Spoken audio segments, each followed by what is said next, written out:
again. It's February 8th, 2017. This is Journal TV and I'm Jerry Clark.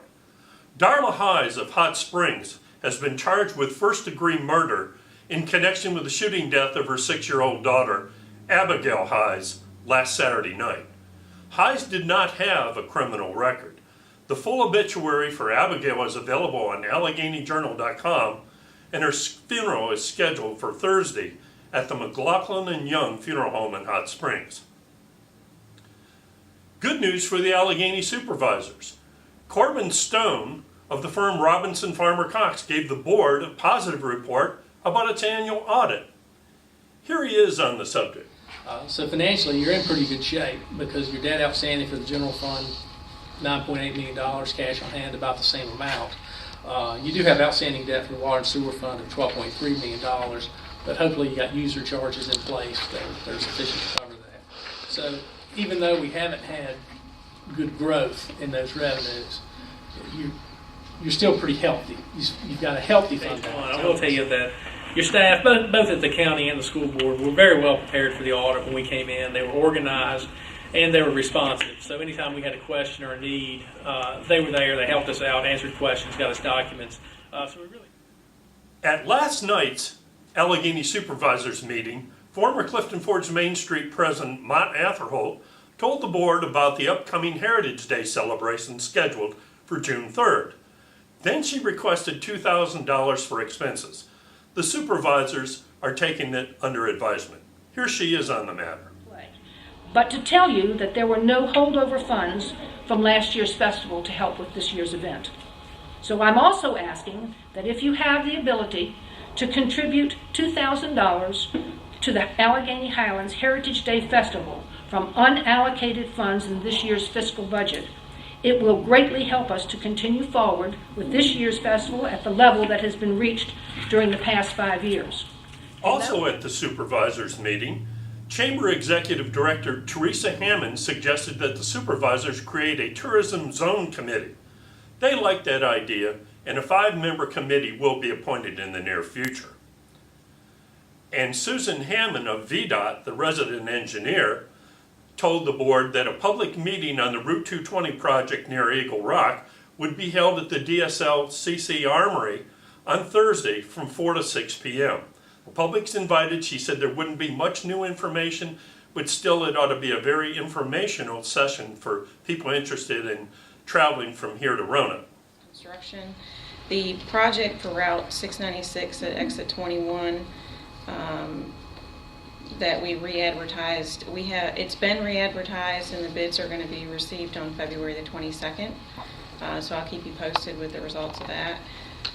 There's also on Thursday of this week from 4 until 6 there will be a citizen information meeting for the Route 220 improvement project. County Administrator John Lanford told the supervisors about an economic development meeting that he and other local governmental officials will attend in Richmond on Wednesday. Here's Lanford on the subject. Ms. Hammond, Ms. Ackridge, Ms. Burcham, Mr. Douglas, and myself are headed down to discuss with various state and federal agencies and folks from the Secretary of Commerce and Trade's office, economic development opportunities and how the state can assist our area in moving that effort forward. As part of the celebration of Black History Month, a musical history of one of the 20th century's most celebrated singers, Marian Anderson, will be held February 18th at the historic Masonic Theater. The production is called Deep River, The Marian Anderson Journey. Tickets are available on the theater's website.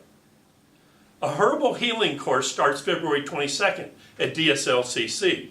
The 6-week course will deal with the benefits of medicinal herbs on Wednesdays beginning February 22nd through April 5th.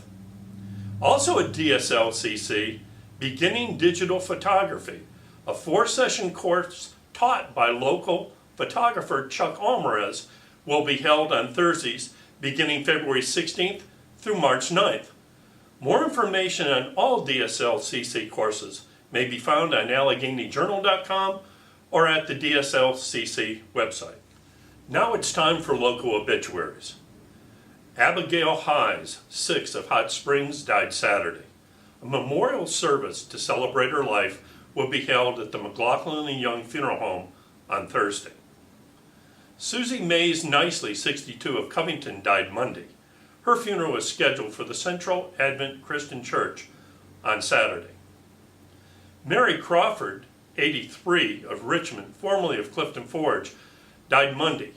A graveside service for her is set Saturday at Alleghany Memorial Park. Benny Smith, 82 of Mooresville, North Carolina, a native of Clifton Forge, died on Sunday.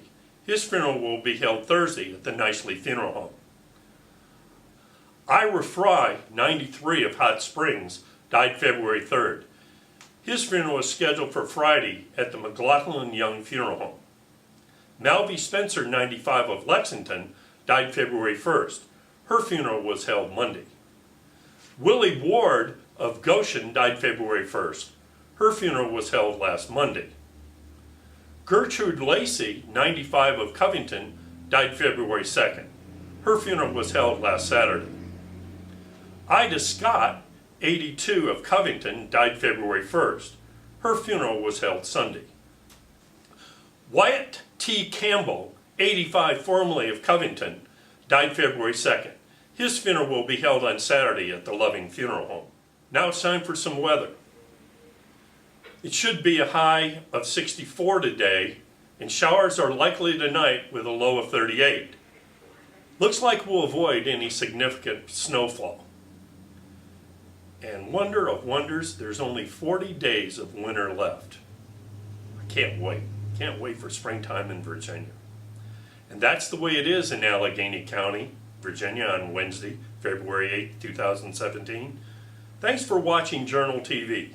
And for these and other stories, make sure to log on to AlleganyJournal.com 24/7, 365.